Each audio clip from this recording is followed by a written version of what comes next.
Duduklah di pangkuanku. Duryodhana, akan kupatah-patahkan kaki.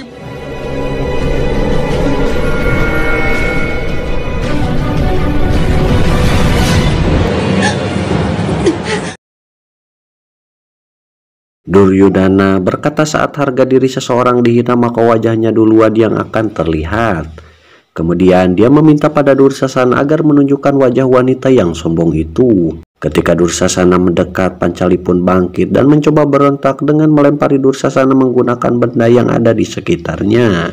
Ia menunjuk Dursasana kemudian menatap tajam ke arah Drestarasta. Pancali berkata pada Drestarasta, dosa besar apa yang raja biarkan terjadi di istana Hastinapura? Dirinya adalah menantu dinasti Kuru, kebanggaan dinasti Kuru. Dia telah masuk ke Hastinapura sebagai kebanggaan. Namun kali ini ia diperlakukan layaknya seekor binatang. Bagaikan seekor binatang saja. Pancali berkata pada Bhisma bahwa dia adalah orang yang paling agung di kerajaan ini, putra dari Dewi Gangga. Namun dia hanya olok, dia melihat kejahatan yang terjadi di depan matanya sendiri. Kini Pancali beralih pada Guru Drona. Ia berkata bahwa Drona sudah dianggapnya sebagai ayahnya sendiri. Namun Drona tega membiarkan dirinya diperlakukan seperti ini. Yang mulia, Pancali mengatakan pada Drestarasta bahwa anak-anaknya telah melakukan dosa begitu besar, dan ini akan membawa aib besar bagi Drestarasta. Namun kenapa raja tidak menghentikannya? Drestarasta berkata seolah tanpa rasa bersalah. Menurutnya bahwa seorang budak itu harus mematuhi kata daripada tuannya. budak.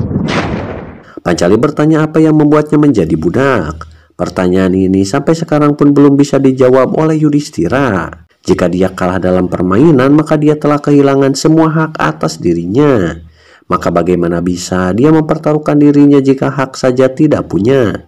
Pancali bertanya pada semua yang ada di sana terkait kejahatan macam apakah ini.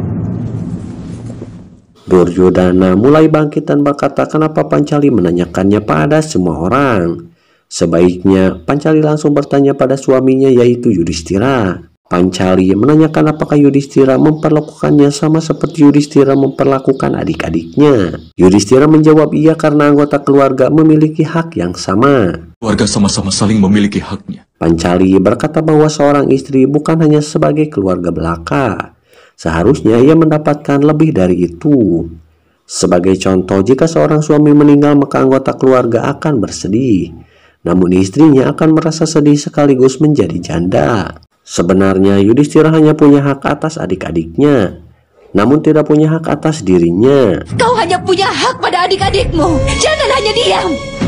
Pancali bertanya pada Widura, kerajaan ini identik dengan kebenaran, jadi Widura harus menjawabnya dengan benar. Ternyata jawaban Widura pun mengiyakan bahwa Yudhistira masih punya hak atas Pancali. Pancali bertanya lagi pada Widura, jika Yudhistira punya hak untuk mempertaruhkannya, berarti dia juga punya hak yang sama.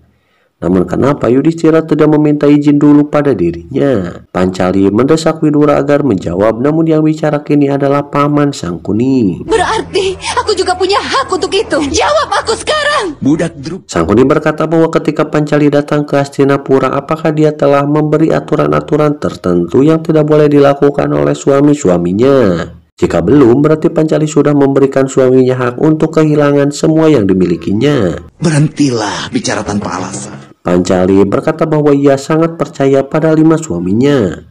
Itulah sebabnya kenapa dia tidak memberikan larangan apapun terhadap mereka. Pancali bertanya pada Pandawa apakah kepercayaannya merupakan sebuah kejahatan. Karena para Pandawa hanya diam, Pancali bertanya pada Arjuna apakah Yudhistira telah meminta izin dulu padanya. Para Pandawa masih terdiam, kemudian Pancali berkata bahwa kelima Pandawa telah mengucapkan sumpah pernikahan. Di antaranya adalah untuk melindungi istrinya. Pancali telah rela dinikahi 5 sekaligus agar 4 dari mereka tidak perlu menerima hukuman. Namun balasan para Pandawa hanyalah membiarkan Pancali tersiksa bahwa diperlakukan sehina ini. Arjuna pun meminta maaf pada Pancali karena para Pandawa tidak bisa menolak perintah kakak tertuanya. Sedangkan Yudhistira harus patuh pada perintah Duryodhana. Aku mohon maafkan kami, Pancali. Kami tidak pernah melawan perintah dari kakak. Pancali berkata, jika demikian maka Arjuna telah melakukan hal yang benar. Namun Yudhistira tidak melakukan hal yang benar. Semua orang yang hadir adalah menganut kebenaran. Namun apakah kebenaran itu justru menjadikan mereka sengaja membiarkan wanita dilecehkan dan direndahkan? Apakah kebenaran itu berarti melecehkan wanita? Pancali bertanya pada semua orang terkait salah dan dosanya.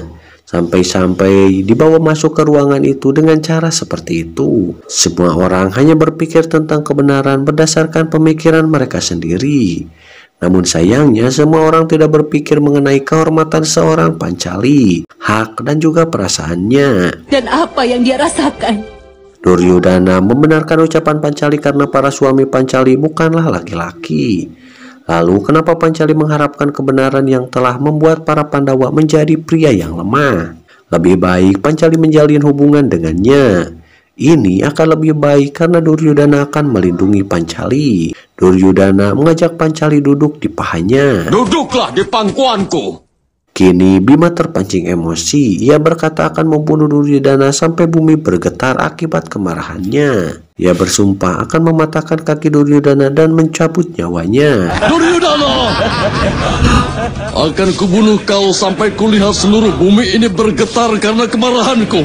Akan kupatah-patahkan kakimu dan mencabut nyawamu. Itu adalah sumpahku. Arjuna pun ikut bersumpah. Ia akan menambahkan lumpur pada setiap makanan yang dia makan sampai dirinya bisa menghancurkan para Kurawa. Sejenak Duryodhana merasa takut, namun dia berkata agar semuanya diam. Jangan bicara terus. Lalu kembali mengajak Drupadi duduk di pangkuannya. Drupadi yang marah berkata bahwa Duryodhana sangat bodoh. Pancali itu dilahirkan dari api yang suci, dan sampai kapanpun dia tidak akan mau menjadi budak Duryodhana. Pancali mulai ngejongkalkan meja permainan kemudian pergi dari tempat tersebut. Duryodhana berkata pada ayahnya bahwa di istana ini ada seorang budak yang pergi dan tak patuh atas perintah tuannya. Destarasta mulai menghentikan Pancali dan memintanya agar patuh pada perintah tuannya. Harus patuh pada perintah tuanmu. Kali ini Bhisma yang hanya mewek mulai angkat bicara. Ia memohon agar raja membiarkan Pancali pergi karena mereka sudah terlalu banyak melakukan kesalahan. Widura ikut bicara agar kakaknya itu membiarkan Pancali pergi karena bisa saja kejadian ini justru akan membahayakan mereka. Destarasta berkata bahwa hanya Duryodhana lah yang berhak membiarkannya. Kesepakatan permainan telah dibuat dan disaksikan bersama. Jika Pancali ia biarkan pergi, maka budak yang ada di Hastinapura akan ikut-ikutan menantang tuannya. Destarasta meminta agar Pancali mematuhi perintah Duryodhana. Budak Drupadi harus mematuhi perintah tuannya Duryodhana. Kemudian Duryodhana pun memanggil Pancali untuk kembali. Pancali pun semakin kesal.